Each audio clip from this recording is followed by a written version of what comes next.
네, 이 자리에서 함께 예배하시는 성도님들, 그리고 각자의 자리에서 온라인으로 예배하시는 모든 성도님들을 주님의 이름으로 환영하고 축복합니다.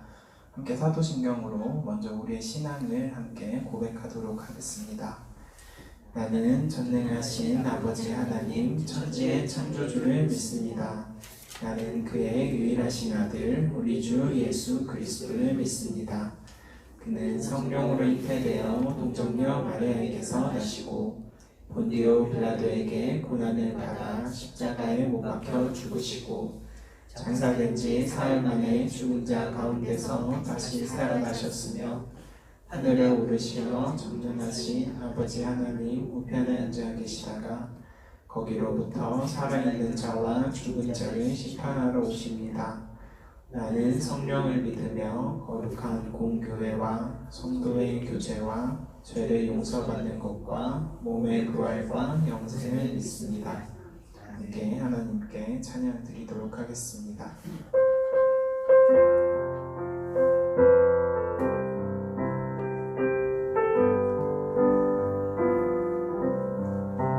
크신 하나님의 사랑 말로 용 못하네. 저 높고 높은 별을 넘어 이 낮고 낮은 땅 위에 죄원한 영혼 구하려 그 아들 보내사 화목제물 삼으시고 죄 용서하 하나님 크신 사랑을 증량하고 가네. 영원히 변치 않을 사랑 성도여 찬양하세. 괴로운 시절 지나가고 땅 위에 영화 쇠할 때 주 잊지 않던 영혼들은 큰 소리 외쳐 울어도 주 믿는 성도들에게 큰 사랑 베푸사 우리의 죄 사했으니 그 은혜 잊을까. 하나님 크신 사랑은 증량하고 가네. 영원히 변치 않는 사랑 성도여 찬양하세. 하늘을 두루마리 삼고 바다를 먹물 삼아도 그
내 맘이 항상 편한지 난 알 수 없도다.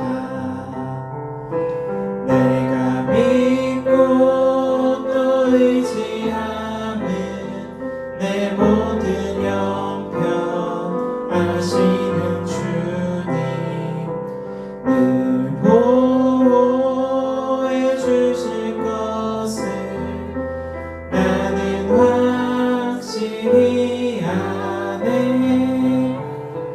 왜 내게 성령 주셔서 내 마음 감동해.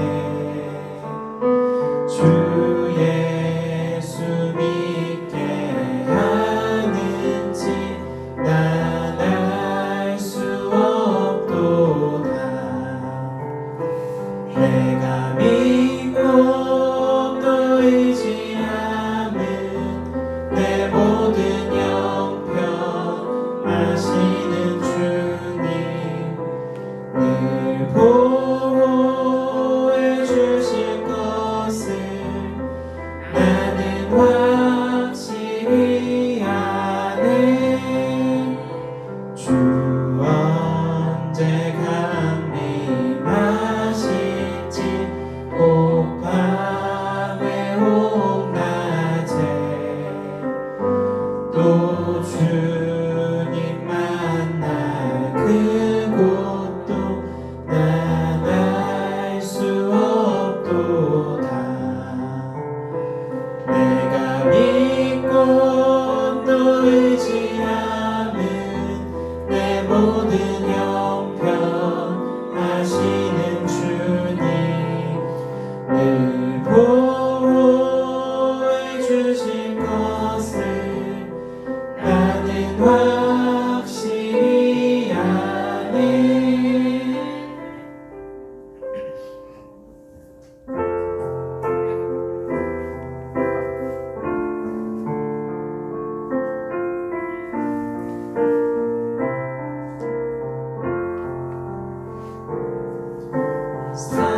사랑의 나눔 있는 곳에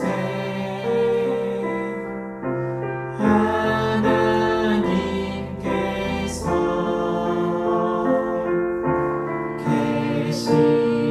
계시도다. 사랑의 나눔 있는 곳에 사랑의 나눔 있는 곳에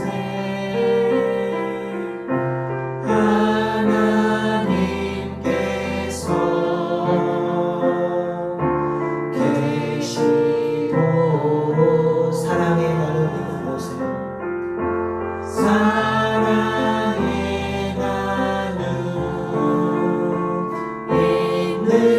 있는 곳에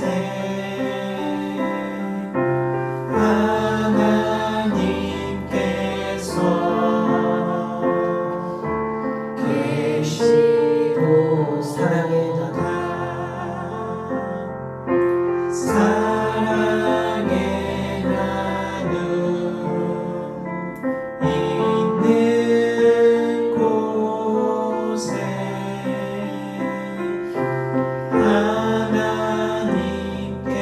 하나님께서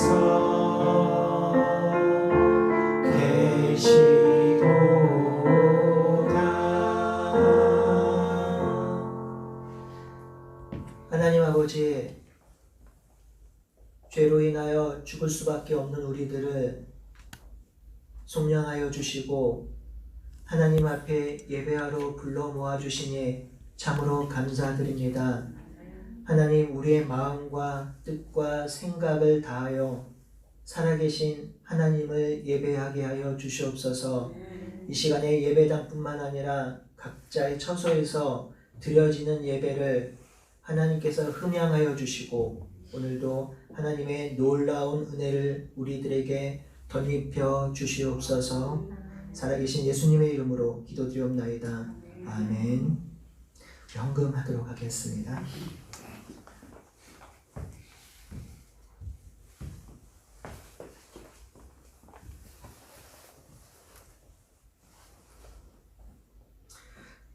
하나님 감사합니다. 코로나를 극복해 해주시고 가족 모두 건강함을 감사합니다. 하나님 아들이신 안상봉님이 다리 골절이 되시어 지금 고생을 하고 있습니다. 다리가 상하지 않도록 기부스에 고생을 하시더라도 고생하지 않고 회복시켜 주시옵고 보살펴 주시옵소서. 우리 안상봉 성도님께서 약 3주 정도 전에 다리 이렇게 넘어지셔서 골절이 되셨는데 회복과 감사를 하셨습니다. 안상봉 성도님 딸이 건강하기를 바라며 가족들이 웃는 날 기다립니다. 우리 안상봉 성도님, 그 다음에 이정숙 성도님도 코로나19가 빨리 잠잠하여 성도님들과 목사님들을 빨리 뵙고 싶습니다. 딸이 건강할 수 있도록 위해서 기도해 주십시오. 말씀과 함께하는 귀한 삶을 살게 하옵소서. 우리 손혜영 권사님, 우리 김명배 성도님, 그 외에 또 가정에서 또 여러 가지 기도 감사 제목으로 우리 성도님들께서 감사하셨습니다. 우리 함께 찬양하겠습니다. 내게 있는 향목과 내 마음과 뜻을 다하여 하나님께 드립니다.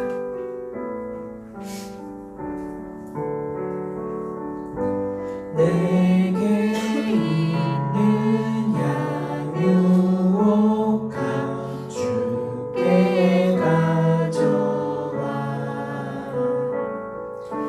그 발 위에 입 맞추고 깨뜨립니다.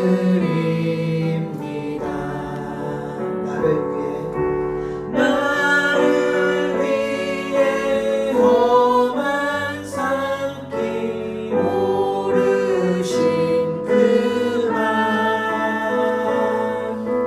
걸음마다 그 신사랑 새겨놓았네.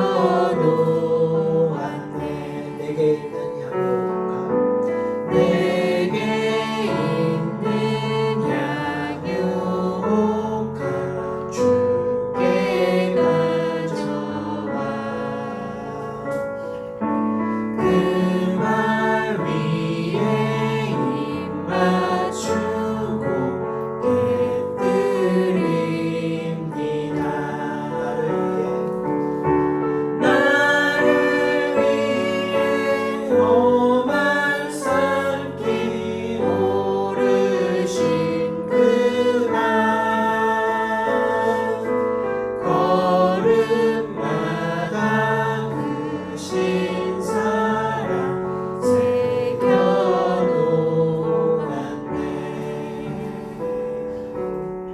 우리를 대표해서 한연수 장로님께서 기도 인도하시겠습니다.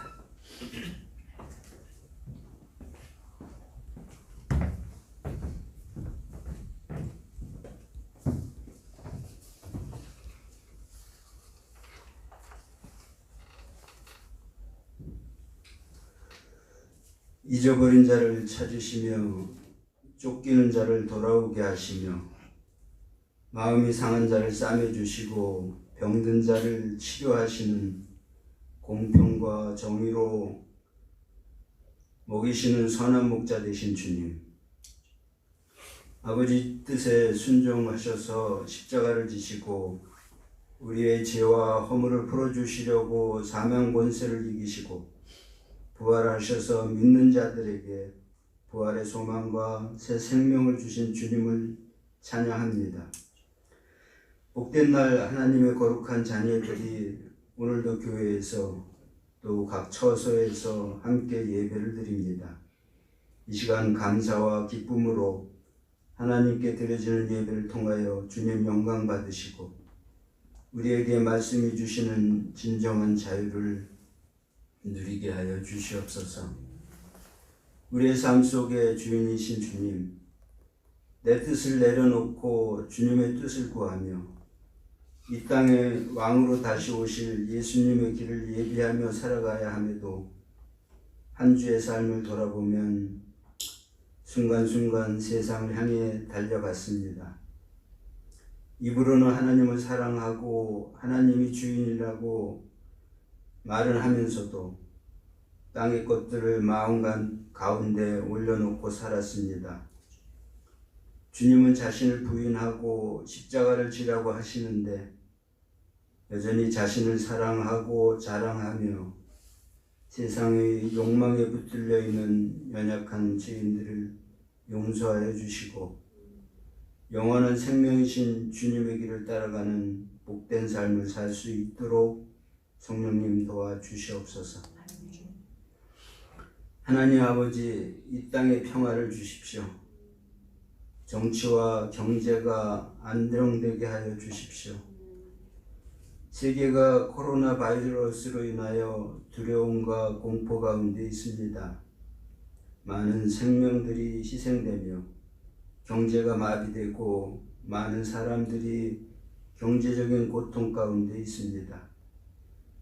끝없는 탐욕과 신의 위치에 오르려 하는 교만한 인간들에게 창조의 질서를 무너뜨리지 말라는 경고임을 깨닫게 하여 주십시오.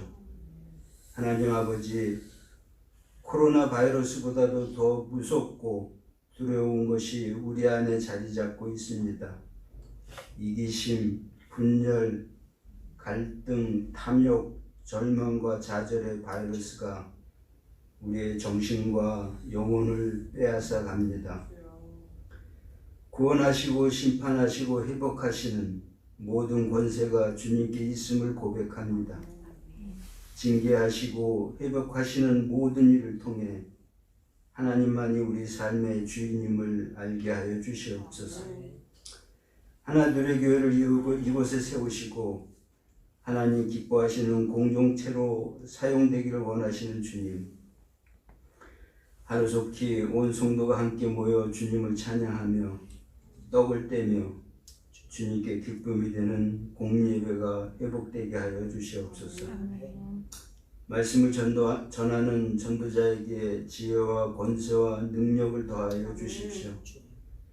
당회와 운영위원회가 지혜롭게 교회를 잘 섬길 수 있도록 도와주시옵소서. 오늘도 여러 가지 환난과 고통 가운데 있는 성도들의 가정을 기억하여 주십시오. 진리의 참된 복음으로 몸과 마음이 치료되게 하여 주시옵소서. 예배의 시종을 주님께 의탁하옵고 우리에게 부활의 소망이신 주님을 찬양하며 우리 주 예수 그리스도 이름으로 기도드리옵나이다. 아멘.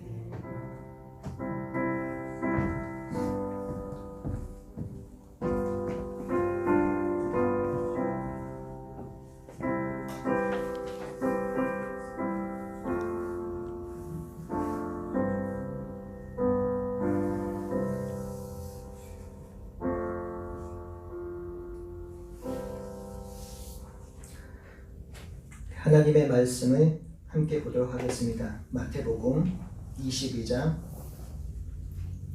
34절에서 40절입니다. 22장 34절에서 40절입니다. 우리의 가정에서도 함께 소리를 내어서 합독하도록 하겠습니다.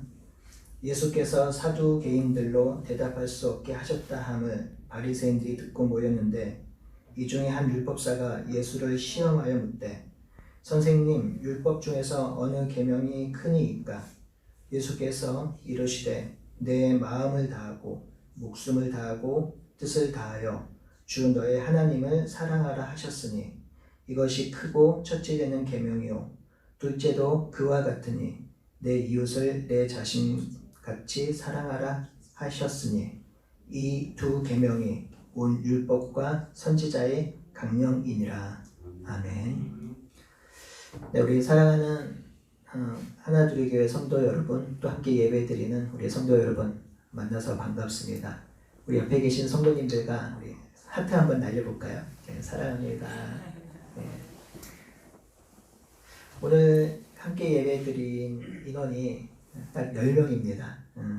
저희가 최근에 드린 인원 중에 가장 많이 예배를 드리는 것 같습니다. 함께 예배 드릴 수 있어서 참으로 감사드립니다. 제가 잠깐 사도행전을 고난주간과 부활주간 때문에 이제 본문을 바꾸어서 설교를 했었고요. 이번 주와 다음 주 사이에 코로나와 관련되어서 우리 하나둘의 교회가 좀 어떤 마음과 어떤 생각을 가지면 좋을지 이번 주와 다음 주 한번 더 나눠보도록 하겠습니다. 우리는 코로나19로 인해서 거대한 변화 속에 놓여 있습니다. 불과 2달 전만 해도 이러한 세상은 상상도 못했습니다. 지구촌이라고 하는 이 세상은 이제는 전부 다 사람들의 입국을 금지하고 있습니다. 각국의 경제는 내년엔 2% 아래로 떨어질 거라고 예상을 합니다. 국가 간의 자국의 이익을 추구하기 위한 여러 가지 무역과 의료 전쟁도 보이고 있습니다. 물리적 전쟁에서나 듣던 지역 봉쇄란 말을 이제는 우리는 자주 들을 수 있습니다. 코로나19는 우리의 일상도 바꿔놓았습니다. 사상 초유의 온라인 개학을 그리고 개강을 했죠. 제가 이렇게 다니면서 학교 앞을 자주 다니는데 학교 앞에 아이들을 찾아볼 수 없었고 학교의 문도 닫혀 있습니다. 국민의 60%는 재택근무를 경험하였다고 하고요. 도서관은 닫혔고 사회적 거리두기와 비대면 드라이브 스루가 일상이 되었습니다. 교회도 예외일 수는 없겠죠. 교회도 크나큰 변화를 경험합니다. 저희 또한 유례 없는 한 번도 해본 적이 없는 온라인 예배를 드리고 있습니다. 교회에서 하는 교제와 모임은 멈추었습니다. 이제는 길거리 전도는 상상도 할 수 없게 되었습니다. 잘 모르는 사람이 교회에 들어오면 경계부터 하게 되었고요. 그리고 믿지 않는 자가 등록을 한다고 하면 혹시 신천지라든지 다른 데 연루되어 있지 않을까? 라는 생각까지 하게 되었습니다. 이로 말미암아 성도들의 수평이동은 제한되었고 믿지 않는 사람이 교회에 올 가능성은 훨씬 더 줄어들었습니다. 또한 기독교인을 대상으로 한 여론조사에서 지금 현재 15%에서 20% 정도가 온라인 예배를 드려도 좋지 않을까? 라고 생각을 한다고 하죠.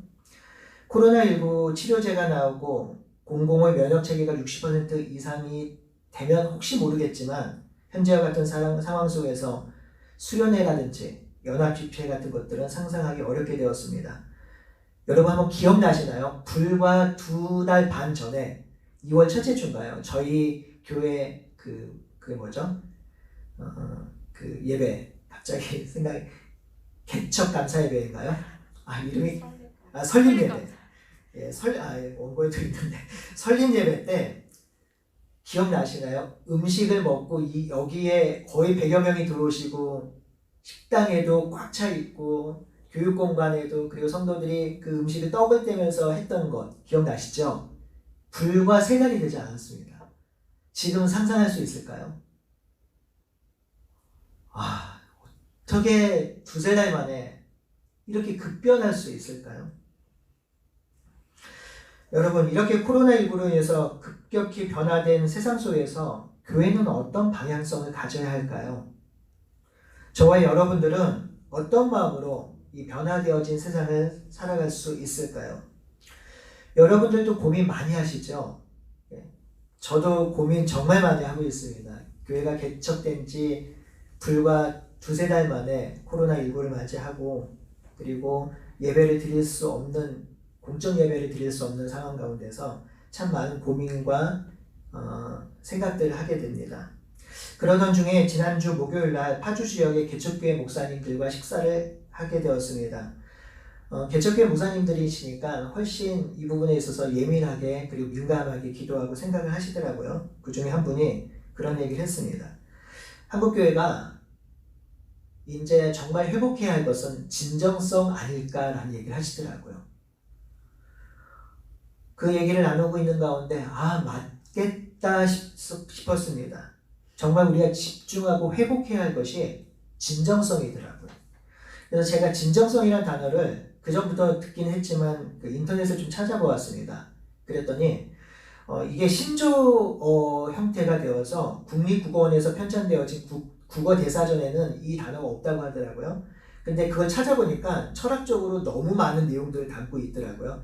그것까지는 잘 모르겠고 제가 생각하는 진정성은 뭐냐면 겉과 속이 같은 말과 행동이 같은, 생각과 행실이 같은, 한 가지 덧붙이고 싶다면 믿음대로 행동하는, 이게 진정성이 아닐까 싶습니다. 믿고 있는 바대로 살아내는, 믿는 바대로 실천하는 것, 이것이 진정성일 텐데, 앞으로 교회가 이 진정성을 회복하는 일들을 진심으로 해야 되지 않을까, 해야 된다고 생각을 합니다. 그렇다면 교회가 코로나19 상황 속에서 진정으로 회복해야 될 것이 무엇일까 생각을 해보니 오늘 본문에 그 답이 주어져 있더라고요. 오늘 본문에 보니까 한 율법사가 예수님께 묻습니다. 예수님, 어느 계명이 가장 크지요? 라고 물어보자 예수님은 어렵지 않게 답하십니다. 내 마음을 다하고 목숨을 다하고 뜻을 다하여 주 너희 하나님을 사랑하라. 이것이 첫째 되는 계명이다. 그리고 또 하나의 계명이 있는데 이것처럼 내 몸을 사랑하듯이 내 이웃을 사랑하라. 이 두 계명이 율법과 선지자의 강령이니라 라고 말씀하셨습니다. 예수님의 이 말씀은 교회와 기독교의 기초이고요. 그리고 사랑의 종교가 기독교라고 할 수 있을 만큼 아주 중요한 말씀이 되었습니다. 우리가 진정으로 회복해야 할 것, 그것은 바로 사랑입니다. 그래서 오늘 두 가지를 살펴볼 건데요. 첫 번째로 하나님을 진정성 있게 사랑해야 합니다. 오늘 본문에 보니까 내 마음을 다하고 목숨을 다하고 뜻을 다하여 너희 하나님을 사랑하라고 하셨죠. 예수님께서 마음과 목숨과 뜻을 다하여, 이것은 지정을 풀어놓은 것일 수도 있고요. 전인격이라고 표현할 수도 있겠습니다. 전인격적으로 모든 부분을 총동하여 하나님을 사랑하라고 하셨어요. 그런데 이 말씀을 잘 듣고 있으면 좀 하나님이 이기적인 것 같아요.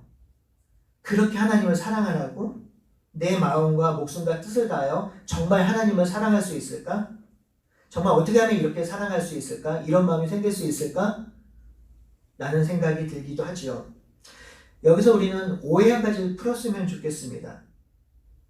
하나님께서 이렇게 사랑하라고 하신 것은요, 하나님 자신이 먼저 우리를 그렇게 사랑하시기 때문입니다. 여러분, 하나님은요, 이기적이지 않으세요.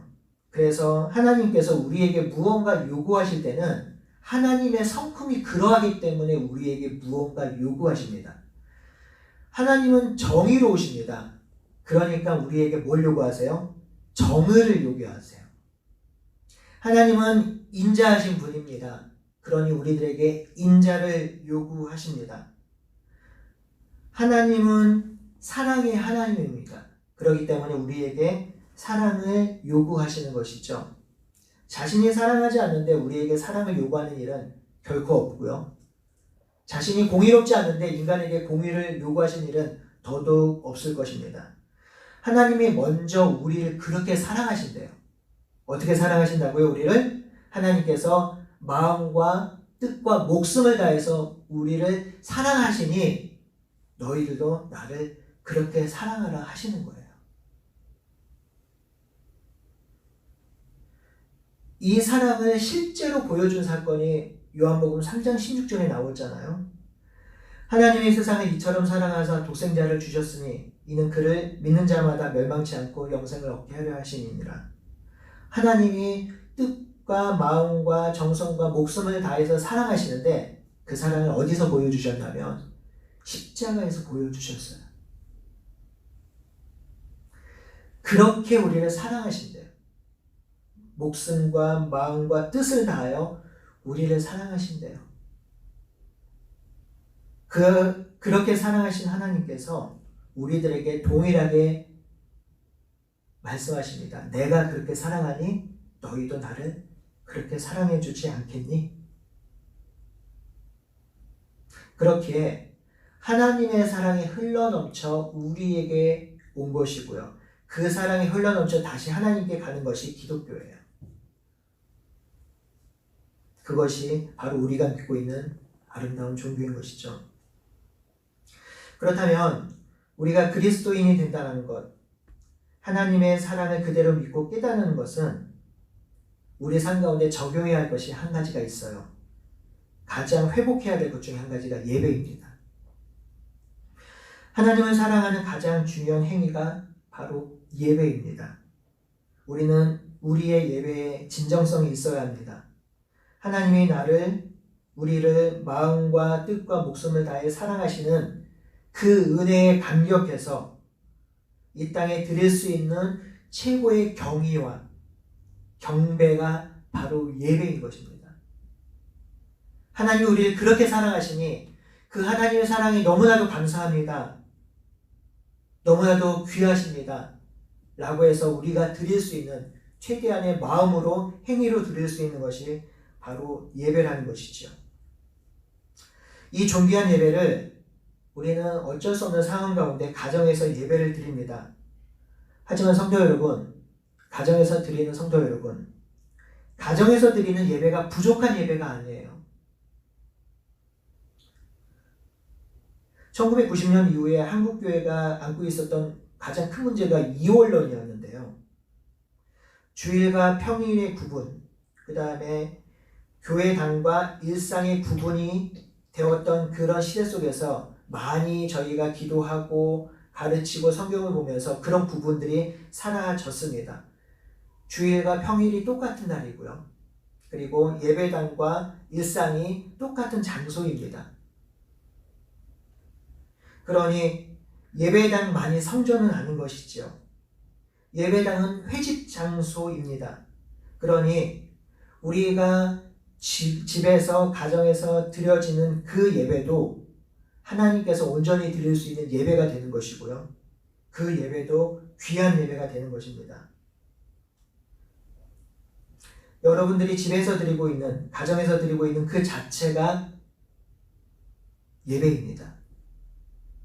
임기응변적으로 드려지는 예배가 아니고요.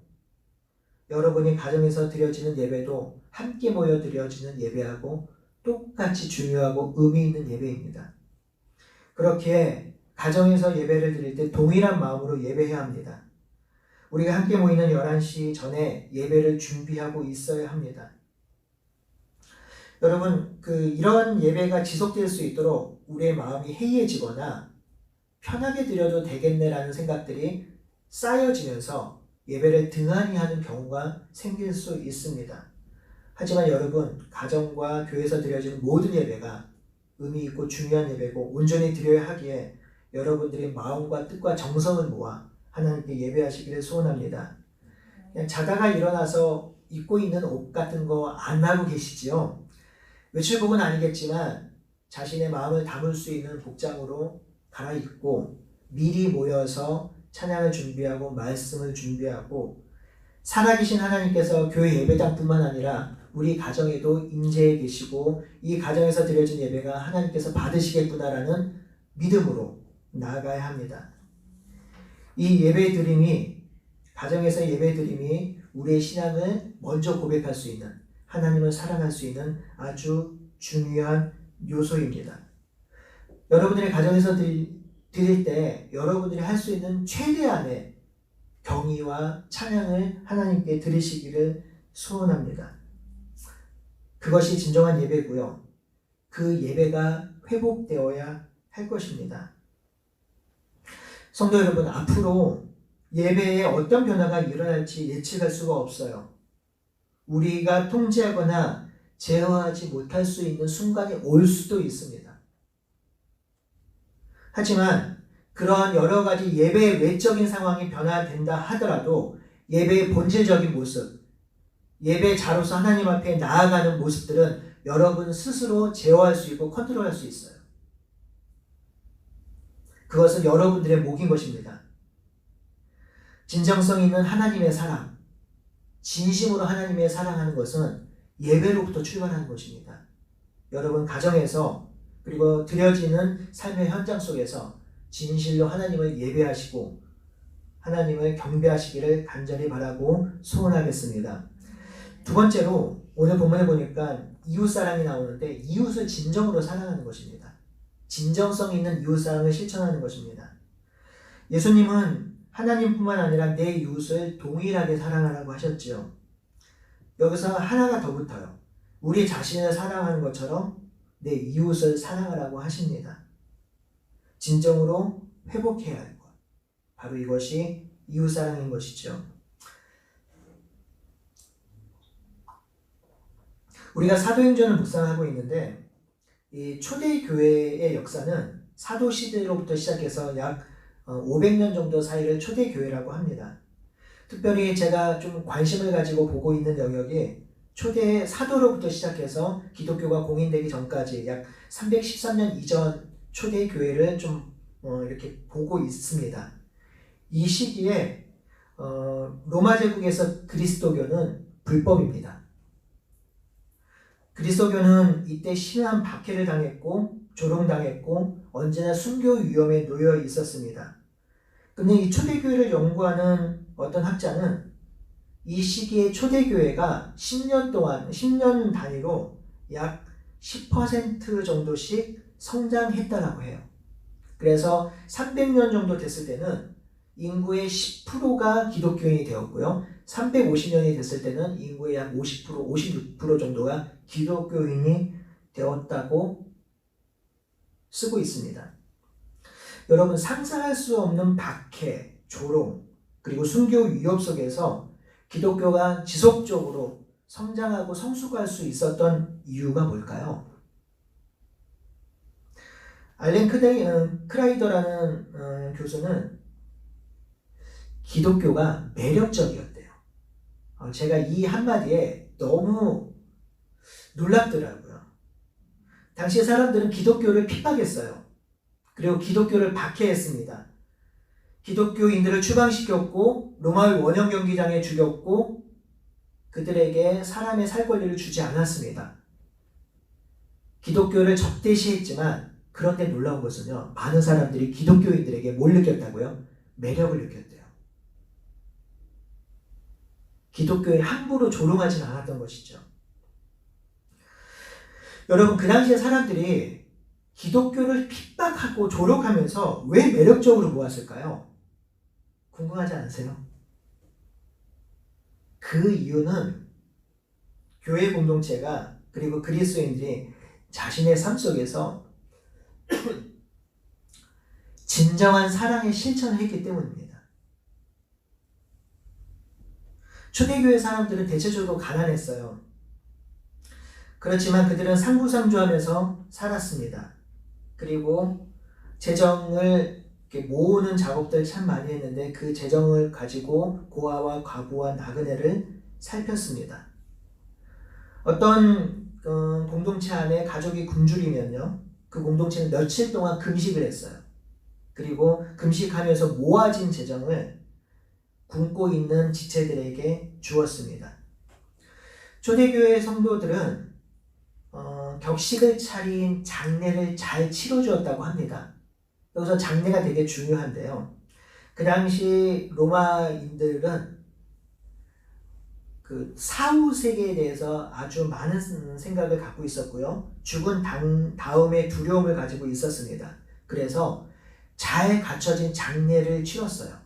그런데 가난하게 죽은 사람들이나 연고자가 없는 사람들은 죽은 다음에 공동묘지에 버려진 채로 시신이 수습되었습니다.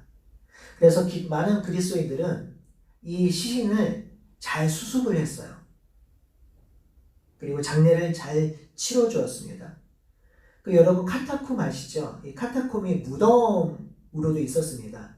그래서 그 장례를 치르고 나서 그 시신들을 무덤 카타콤 같은 데다 놓았고 그 초대교회 성도들은 그 무덤 같은 곳에서 그들이 아니죠. 그 시신과 함께 생활하면서 십자가의 죽음, 부활, 살아남, 예수님의 다시 오심을 기대하고 소망하며 살았습니다. 실제적으로 꼭 구체적으로 사랑하는 예는 참으로 많습니다. 건강치 않은 아이들이 버려지는 경우가 흔했는데요. 이 아이들을 데려다가 다시 키우는 일들도 그리스도인들이 했습니다. 전염병이 돌았을 때 모두 다 도망가는 상황 속에서 그리스도인들은 그 전염병자를 간호하고 돌보는 일도 했다는 기록이 있습니다. 당시 그리스도인들은요, 핍박을 당했어요. 순교도 당했습니다. 그런데 이렇게 특별한 사랑을 베풀었던 그들은 그 세상 사람들로부터 매력적으로 보이긴 했습니다. 그래서 초대교회 성도들은 자신의 신앙과 성숙에 대해서 이렇게 말합니다. 우리의 설교나 말, 우리의 예배가 교회를 성장하게 한 것은 아닙니다. 하나님의 능력과 변화된 삶이 사람들을 신앙으로 이끄는 것이었습니다. 오해하지 않기를 바랍니다. 말이나 설교나 예배가 필요 없다는 것이 아니라 거기서 끝나는 것이 아니라 뭐까지 갔다고요? 사랑의 구체적인 실천에 있다는 거예요. 초대교회는 요한일서 3장 16절을 온전히 지켜나갔습니다. 요한일서 3장 16절에 이렇게 기록되고 있죠. 그가 우리를 위하여 목숨을 버리셨으니 우리가 이로써 사랑을 알고 우리도 형제를 위하여 목숨을 버리는 것이 마땅하니라. 그리스도의 사랑과 하나님의 사랑을 경험하고 깨달은 성도들이 그 이웃을 위해서 목숨을 버리는 것이 합당하다라고 요한 사도가 가르쳐주고 있습니다. 즉 그리스도의 사랑을 알기에 사랑의 실천, 형제를 위해 목숨을 버리는 것이 진정성 있는 사랑이라고 성경 우리들에게 말해주고 있고요. 초대교회 성도들은 예수님의 충만한 사랑으로 자신이 새롭게 되었다는 사실을 믿어 의심치 않았습니다. 새로운 존재가 되었다라고 확신했습니다. 이로 말미암아 새로운 삶을 살아갑니다. 하나님과 화목하게 되고 하나님과 평화를 누렸던, 그래서 하나님의 사랑을 경험했던 그들은 이웃의 벽을 허물고 이웃과 화목하고 이웃과 회복하고 이웃에게 충만한 사랑을 베풀었던 사람들이 바로 초대교회 성도들이었습니다. 화목과 사랑의 경험은 자신의 소유를 팔아서 핍절한 사람들에게 나누어주고 진정성 있는 사랑을 실천했던 것입니다. 이러한 사랑의 실천은 이웃에게 매력적으로 보였고 궁극적으로 하나님의 복음으로 나올 수 있게 만드는 원동력이었던 것이죠. 여러분, 오늘날의 교회와 기독교의 상황은 어떠한가요? 세상 사람들이 볼 때 우리를 매력적으로 보고 있나요? 세상 사람들이 나는 기독교인이 되고 싶지 않아. 하지만 기독교인은 충분히 매력적이야. 라고 얘기를 하나요? 안타깝게도 그렇게 보지 않는 상황이 현재 모습입니다. 교회가 회심 예배를 드린다고 했을 때 저는 이 회심 예배에 대해서 평가하거나 판단하고 싶은 생각이 전혀 없어요. 교회 상황과 여건에 따라서 회심 예배를 드릴 수 있다고 생각을 해요. 목회적 신념과 그리고 신학적 판단들이 거기에 가미되었을 것이고요. 어떤 형태든지 간에 우리는 여기서 분열해서는 안 되는 것이죠. 어쨌든 회심 예배를 드리는데 분명한 의와 목적을 가지고 회심 예배를 드리는 게 맞아요. 그런데 세상은요, 너무 안타깝게도 교회가 헌금 때문에 회심 예배를 드린대요.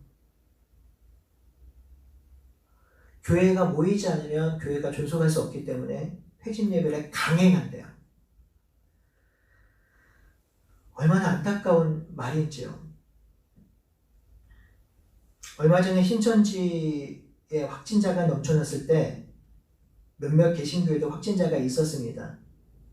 그때 가장 슬펐던 건 뭐냐면 신천지와 개신교회가 구분이 되지 않는다는 거예요. 세상 사람들은 신천지나 개신교회를 똑같이 봐요. 개신교회도 신천지처럼 전도하고 똑같이 교인 확장하고 자기들끼리 잘 살고 있는 공동체로 이해하는 것이죠. 세상의 무신론자들이 어떻게 얘기를 하냐면 하나님을 죄인석에 앉혀놓고요. 하나님에 대해서 상상할 수 없는 모든 범죄 사실을 하나님 앞에 다 지워놓고 그리고 하나님은 변명할 수 없도록 만든다고 하더라고요. 이게 요즘의 무신론자들의 흐름인 것 같아요.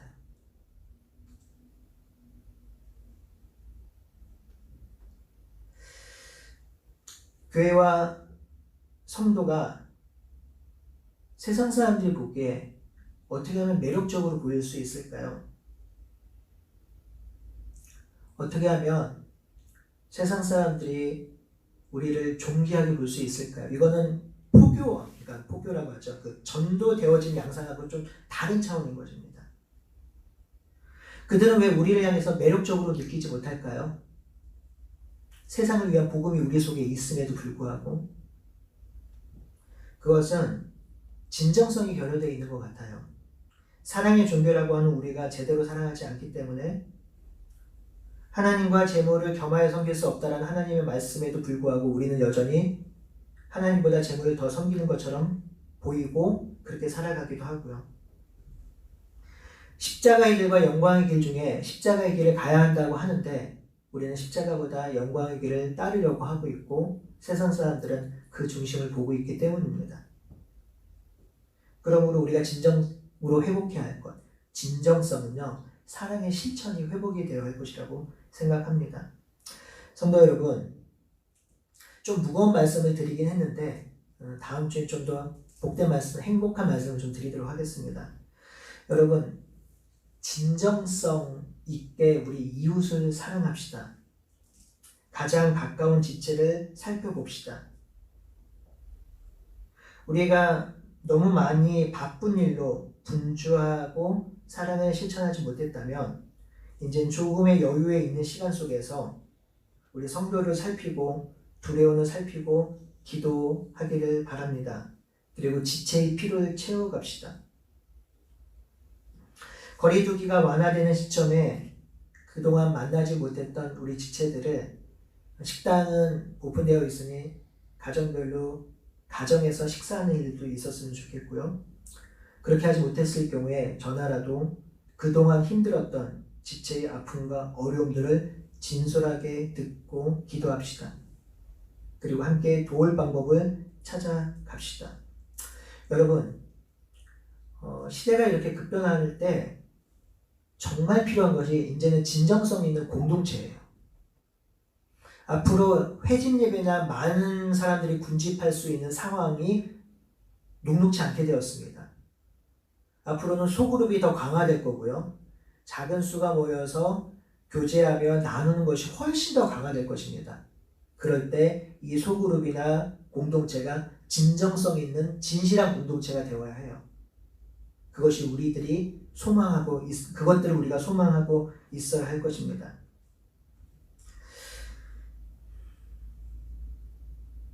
우리의 신앙의 삶은 교회당 중심이 아니라 이제는 일상 중심으로 변화될 것이고요. 교회 중심이 아니라 이제는 가정심으로 더 빠르게 변화될 것입니다. 이 부분들은 제가 다음 주에 다시 한번 말씀드릴 건데요. 그런 시대의 변화 속에서 저와 여러분들이 작은 공동체를 세워가는 작업들, 그리고 그 공동체 안에서 진실된 사랑을 나누는 것들을 해야 할 것입니다. 진짜 사랑하는 공동체, 진정성을 가지고 여러분의 마음을 열고 여러분 주위에 있는 지체들 사랑하기를 간절히 바라고 소원하겠습니다. 여기서 우리가 멈추면 안 될 것이에요. 우리 교회가 이웃을 어떻게 도울지 생각하고 기도했으면 좋겠습니다. 한 신문은 그렇게 신문에서 국민의 60%가 코로나19로 일상의 반 이상이 멈췄다고 보도합니다. 여기에 이런 일들이 벌어졌을 때 국민들이 갖게 되는 분노감이 3배에 달한대요. 이 분노감이 이렇게 3배에 달하게 될 때 사람들은 혐오하게 되고 이기심으로 자기중심성이 충만하게 된다고 하더라고요. 여러분, 이 자기중심성 많이 들어보셨죠? 자기중심성과 뭐가 대비되는 거예요? 오늘 본문에서 하나님 사랑과 이웃 사랑이 대비되는 거죠. 앞으로의 시대는요, 상황은 자기중심성으로 인해서 사랑을 실천하지 않는 시대로 변화될 가능성이 훨씬 더 강해졌습니다.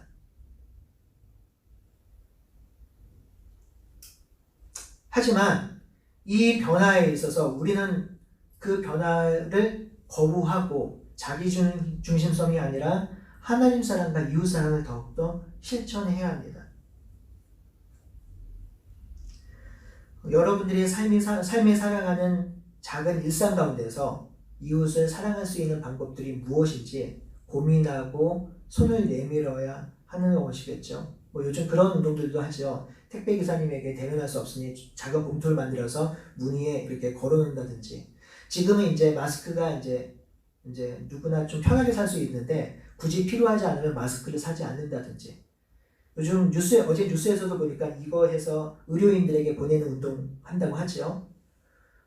세상에서도 이렇게 하고 있습니다. 우리가 정말 세상을 사랑해서 이웃을 사랑해서 할 수 있는 것들이 무엇인지 고민해야 되고요. 그렇게 실천하기를 바랍니다. 우리 지금 예배드리는 성도님들에게 또 부탁할 것이 하나 있습니다. 어떤 분은 교사인 분들도 있고요.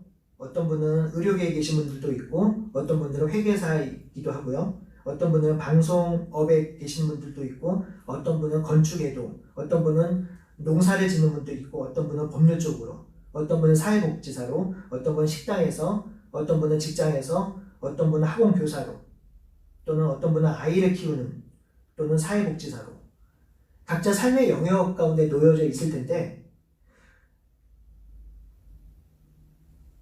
삶의 영역 속에서 어떻게 하면 우리가 그 상황 속에서 이웃을 사랑할 수 있을 것인지 많이 고민하고 기도하시길 바랍니다. 또한 교회가 어떻게 변화되고 나아갈지에 대해서도 더 많이 기도하시고 공부하시고 고민하시길 바랍니다. 그래서 우리가 회집 예배로 모이고 다시 모였을 때 여러분들이 충분히 기도하고 고민하고 공부했던 것들을 가지고 오셔서 저희가 여기서 이야기를 만들어내고 정말 이곳 지역에 또는 이 땅에서 하나님의 사랑과 이웃 사랑을 실제로 실천할 수 있는 것이 무엇인지 찾아내고 실행할 수 있는 교회가 되었으면 좋겠습니다. 그러니 여러분 지금 있는 시간 가운데서 그 시간들을 잘 활용해 주세요. 충분히 쉬시고 안식하시지만 내가 있는 삶의 영역 가운데서, 저는 의료 쪽은 모르니까 들을 수 있잖아요. 그 상황은 어떻습니까? 경제 쪽에서 어제 우연히 그 두레이 교회 중고등부 아이들하고 하나두레이 교회하고 줌이라는 그 화상 회의 같은 걸 했어요. 이렇게 얼굴 보면서 했는데 이성진 선생님이 그 얘기를 하시더라고요.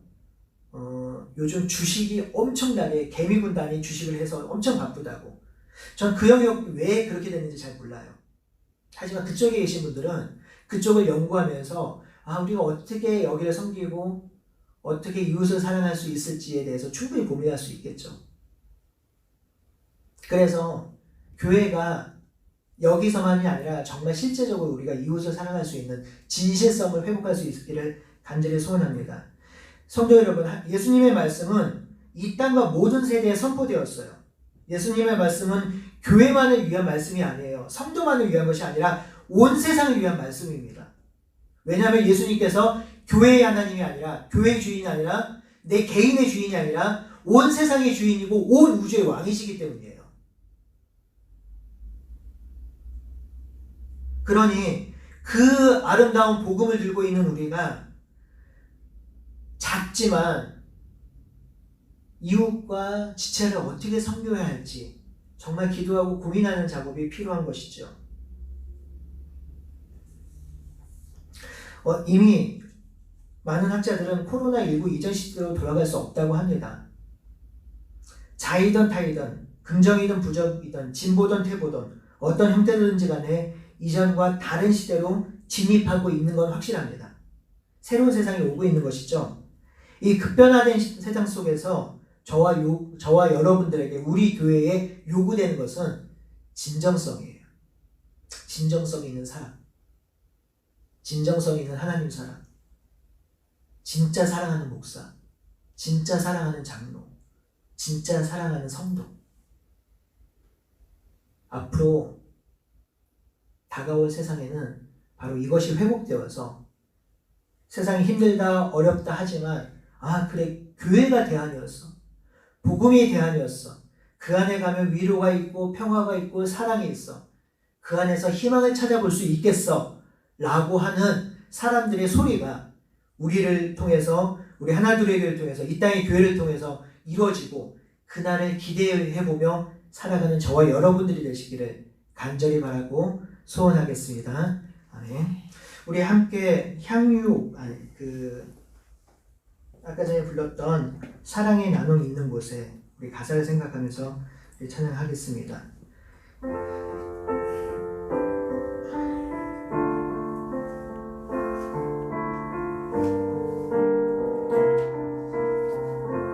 사랑의 나눔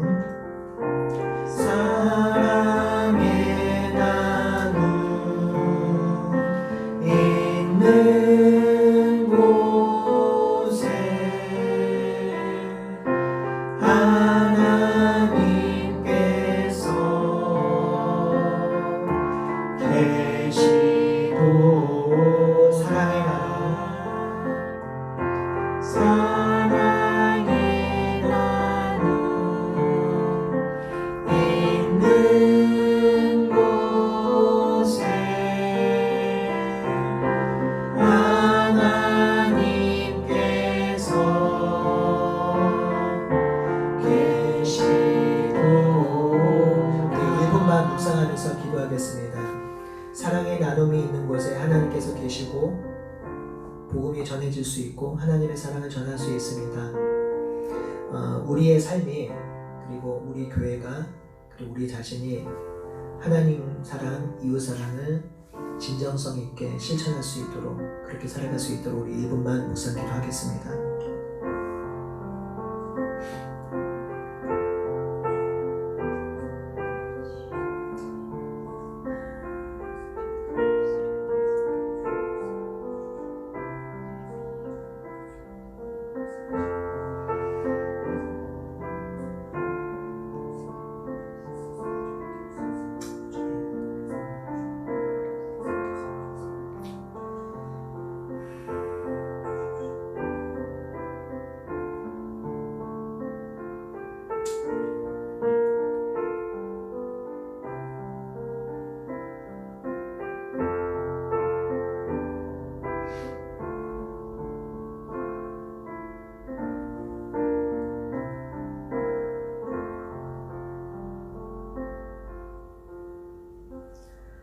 다 같이 주기도문송 찬양하겠습니다.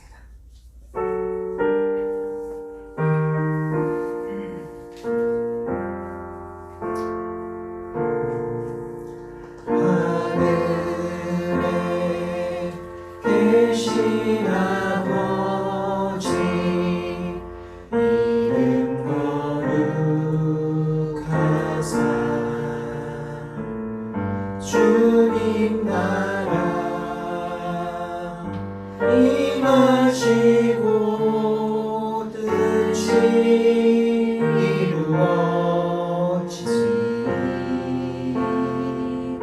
이루어지리이다. 일용할 양식 주시고 우리들의 큰 죄 다 용서하옵시고 또 시험에 들게 마시고 나라에서 구원하소서.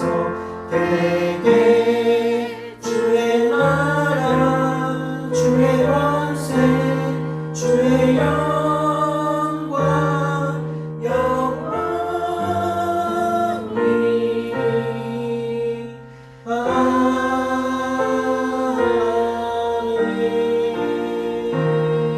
아멘.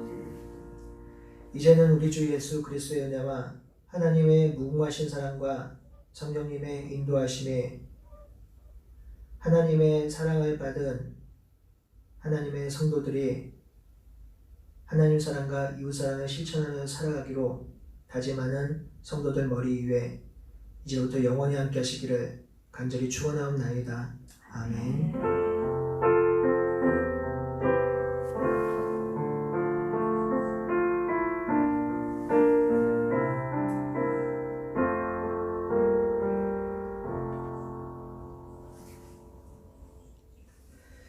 예배를